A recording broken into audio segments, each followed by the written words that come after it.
Alrighty guys, welcome. I believe the map is going to be Woolland here in the very far top right corner. It's going to be your red Terran player playing on our barcode. It's going to be QXE, who essentially just won his last game with about 4 Hellions. I believe he had 2 more on the way, so a total of 6. We'll go ahead and go with the big number here, so center sounds a bit better than not dying to just 4 Hellions. In the very far top left corner, it's going to be Value from TSL. Value, aka Cyrano, Protoss player that we've seen a few times here at the IPTL. Overall, mixed performances. Last game we cast him was Atlanta Spaceship. Atlanta Spaceship, that map. So glad we're getting it out of the map pool, man. It's a tongue twister. Don't tell our secrets. You can't tell that we're the getting word spaceship in general is such. You're telling me, man. I have a list. Why are they called ships? Ships float. Anything floats in zero gravity. It's a vessel. That's not fair. It carries a crew. That's why it's called a ship. A plane carries a crew. A plane flies because of the aerodynamics. I don't know the reason behind plane. I can't. Yeah, I don't think you can call it a space plane. I don't think that works. I don't know. I give up, man. I want it to sound right. It sounds like a crew, like some kind of voyage going on a long distance. I feel like it should be a space house. People live in this thing, and it doesn't float. Only for a few months, though. It's more of like a space apartment. Floating, definitely. That's what it is. A space apartment. Dude, in like 200 years, they're going to be available. You can actually rent your own apartment in space. But with that being said, we should probably get in the game. Got some people in chat probably going, get to cast in the game. These casters, man. Here, let me cast it. Barracks. Going down right now versus Nexus first. Bam. Right, which we'll see in a minute. Interesting choice to go for Nexus first. One, because A, it's a big map, so you can get away with it. He's going to get scouted first, actually. Yeah, it's a 4-player map, so he's hoping that he doesn't get seen until he has some foundation now. Yeah. But this might change QXC's build a little bit. He might be, hey, this guy's girl. Didn't know you were so macro-oriented. That's crazy. I like that. SV now popping into the snapshot. Gateway follow-up as well, so we'll see what QXC plans to follow up into here. Does he have actually any gas? No gas in the main for him, actually. So he's going to be following up into his own command center, most likely. Oh my gosh, actually going straight into a bunker here. He's going to pop out some Marines and get aggressive. You're going to need to pull about 3 probes here. Yeah, and there's the 3 probes. Try to wait around until you get a Zealot out. Snipe that SUV, that would actually be pretty big if you could do so. Marine is a little bit over halfway done on its way. And I think Value thinks it's a bit of a fake, and yeah, he will think it's a fake. He made the SUV pull back and couldn't do anything more. Yep, and the Marine wasn't able to make it in time in order to put on any pressure. We'll see if the SUV does opt to come back up, start constructing another bunker with the support of the Marine, but now we've got a Zealot on the way for Cyrano. Yeah, Value. Yeah, he already scouted the 2nd Marine too, so he knows the aggression is coming for sure, so he's going to dance around. This makes it a little bit harder to actually deal with it. Because the SUV can get in that mineral line. Call that a miracle float. If you float straight to that little spot, suddenly that bunker gets done, and you're just like, ugh. One of the few things in StarCraft that you would say is a little bit on the lucky side. Yeah, QXC is like a very adamant hater of that happening. Yeah, it's very close to happening, though. Voiced his opposition to it many, many times. But, as you said there, SUV does get taken out. Deny mining for a little bit. That's always a positive for there, and then cancel at the last second. But there is a lot of Marines here. There are actually some more SUVs on the way. QXC's really wanting to punish this Nexus first here, but a Stalker's already about to pop out very, very soon here. It's going to make it a little bit easier for Value to deal with. A little bit of micro can go a long way when this happens to you. And it looks like actually if we can check into that natural really quick, the Marines are doing a decent job of hiding, I guess, if you want to call it that, with that Zealot. And now suddenly beautiful micro. Well, and now QXC keeping the aggression up. The bunker has finished off. Can he get in there? Oh my gosh, he pinned it for a second there, but he should be able to get around. That Marine. The Stalker comes in and shoots it. But 1 Marine there was actually enough to deny mine for a long time, but that was a really good stoppage there from Value. Yeah, it definitely was. He's going to prevent any further reinforcements, but 1 Marine is not for Tim. 1 Marine can be dealt with, and we won't see that Nexus fall or anything crazy like that. If it does 1 Marine, I'll literally, I don't know, I'll sell my shield. I mean, what if that Marine is Jim Raynor? It's true. He's pretty strong in the campaign. So I saw that video with, what's his name? With an R playing Brutal a little bit. He just straight up A-moved Raynor and they won. But anywho, this will be a little bit of a pain in the rear for Value, but I won't do anything too crazy. It's basically like sticking on attack. It hurts for a couple of seconds. Well, you pull it out, put a bandit on it, you'd be good to go. That was a very adept analogy. Have you ever stepped on attack?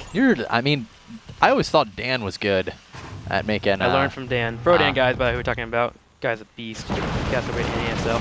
Oh, I'm going to pop out and do some repairage, and Value is not paying attention quite yet, so I can keep doing it. He can actually pop out here and there and keep repairing a little bit, but going to go ahead and go for the salvage. Won't happen whatsoever. Kills off the Marine, but finally, all is said and done, let's go ahead and check out the units tab really quick here and get an idea of where our players are at. 28 to 27, 2 mules. QXC just a tad bit ahead. The harass overall with the mules is going to help them out, just feeling a little bit better overall. Stim on the way for QXC as well. Behind this for Value, no additional gateways, just these initial 2. Or no additional gateways, excuse me. 4 Stalkers heading out across the map. We'll be laying on some light pressure. QXC is seeming to anticipate that there may be quite a bit on the way. He has thrown down a reactor on his barracks, is now making a factory as well. Overall, he should be able to hold this off just fine, though. I'm really happy with Value going for the counter aggression here, or at least a little bit of pressure. A lot of players, when they get aggressive on you, they do a little bit of damage. They're in your mid phase for a little bit. Sometimes, if they think if they've done enough damage, they will not set up for any type of defensive stature. And QXC playing a little bit smarter here. Go for bunkers, man. After you salvage them, what do you spend? 50 more minerals than you normally would. Yeah. So definitely worth it for him to just bunker up really heavily here, get a couple of that 1 depot on the way, and just have Marines standing behind it. QXC playing this game very intelligently. Yeah, I mean, even if you pull your SCVs off just for a mere second or two, if you grab 10 SCVs and pull them off the line and then immediately put them back on, you lost 50 minerals. So, I mean, it makes complete sense out of QXC from that regard. Stalkers are continuing to pressure right now, just holding a little bit of map control. Won't be able to sustain that for too much longer because, as we look in the production tab, Stim is nearing completion here as well as some starports, and this is really going to let QXC break out of his shell, if you will. Okay, so at this point, we're getting around, oh my gosh, it's almost 9 minutes. Around 7-minute mark, you want to try and get a pylon up in that top right corner. You can afford to do so at that point, and just get ready for any type of draw that might be coming your way, because as normal, at a normal drop timing, 8:45 to 9 minutes, you're going to have a drop starting to fly across the middle of the map. So I want to see a pylon up in that northern position, so Value can see that possibly coming, because we do have a starport finishing up, medevac being queued up, and we do have marauders on the way, so potentially that could happen. He's actually going for a straight observer over there, so he should be okay. Stalker continuing to patrol outside, waiting to see when units do move out. And if we hit about 10:30 and Value hasn't seen anything leave this main base, which is actually going to happen right now, that's going to be really, really nice for QXC, because this is, you want to make sure you push down the ramp before you decide to go for any drop lane. It looks like he's going to manage to get this Stalker. After killing it off, should head to the Zelnaga Tower, clean that up as well, and then Value has no idea where the attacks will hit from. Good observation there. We do have double forge follow up into a robotics bay, and that scares me just a tad bit if QXC wants to get aggressive. That's a lot of resources kind of thrown away into tech when you need a little bit of an army. And his army is actually pretty okay. I like to see a couple of zealots in there for when he lands at force fields and does get in the face of QXC. But for now, I'd like him to maybe hold off on his infantry just a tad bit until that immortal pops out. And not a lot of time here for Value. Look at the production tab right now for QXC. But not a lot of time until he gets his Colossus out, and that's the window for QXC at this time.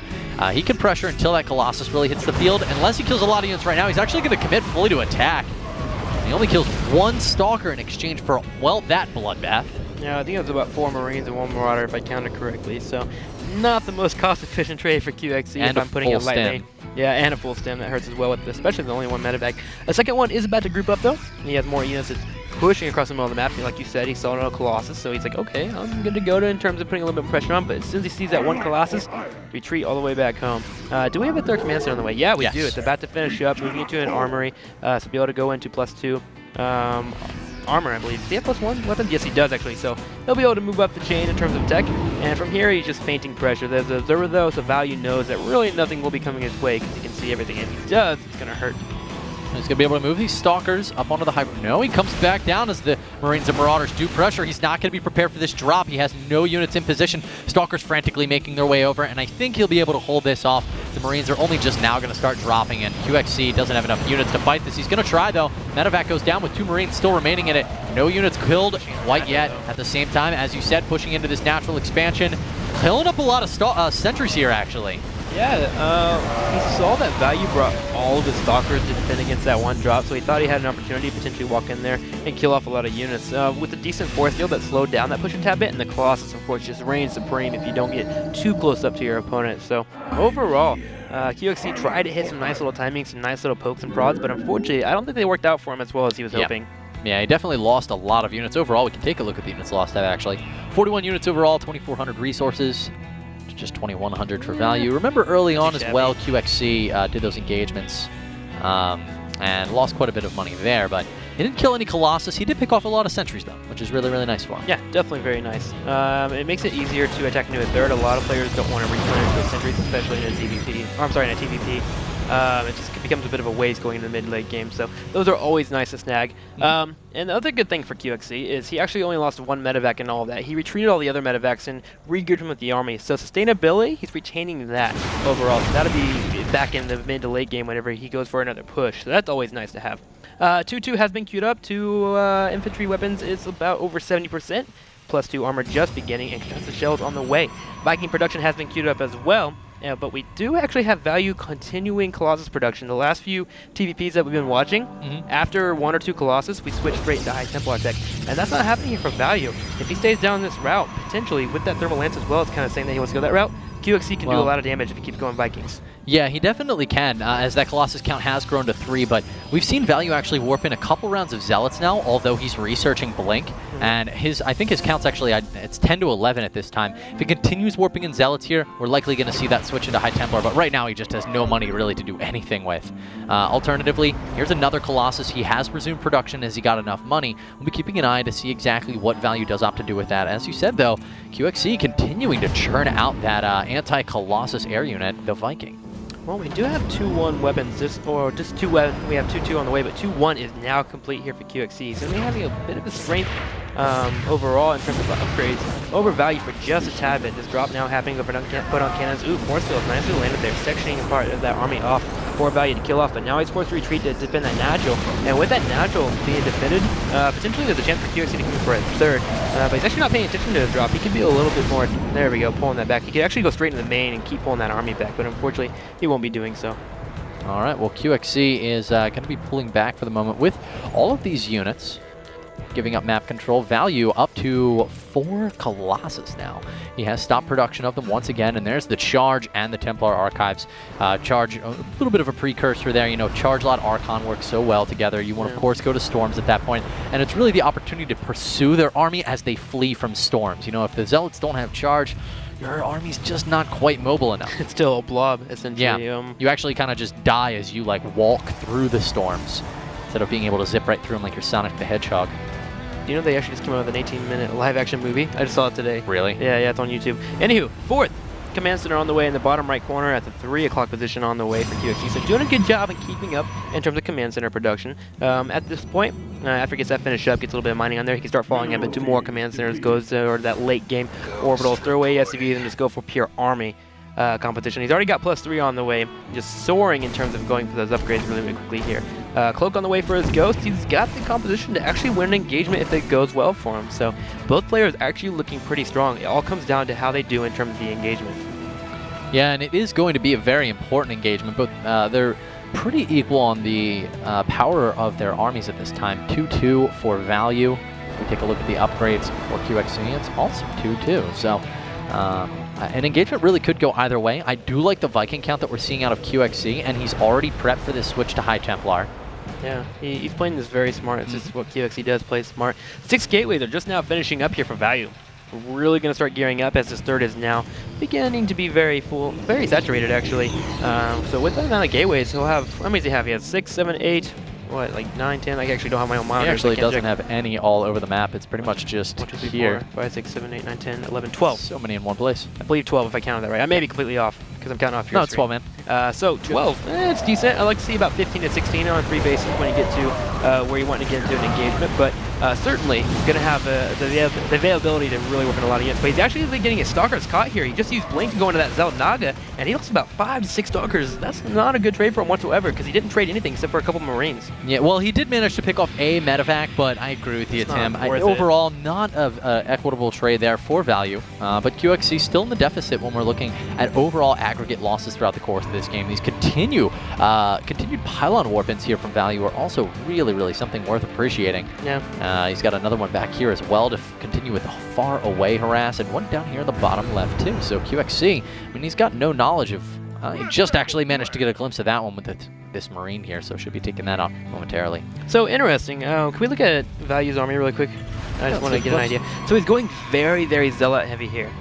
Which again, with the Viking numbers, you want to have, of course, the Stalkers to deal with the Vikings. He actually hasn't warped in a Stalker. Yeah, that's what I was saying. But the thing is, like, he's gonna have Zealots with all this charge and these amazing upgrades. That's gonna come to the point where these Zealots are just literally over flooding the ground army, and you can't actually deal with with the Colossi afterwards. I mean, yeah, sure, the Vikings would deal with them, but the Zealots are going to be charging forward, and they're just going to kill them off just by themselves, I feel like. I don't know. I really think that Value's army, with him just going for pure charge lot, without some great kiting from QXC, he might just overrun him. That's what he's going for, a pure flood, a tidal wave of units essentially over QXC. With 3-3 almost completed here, that's definitely a possibility. We should see Value pushing out momentarily. He's got quite a bank at 1,300, 1,000 gas.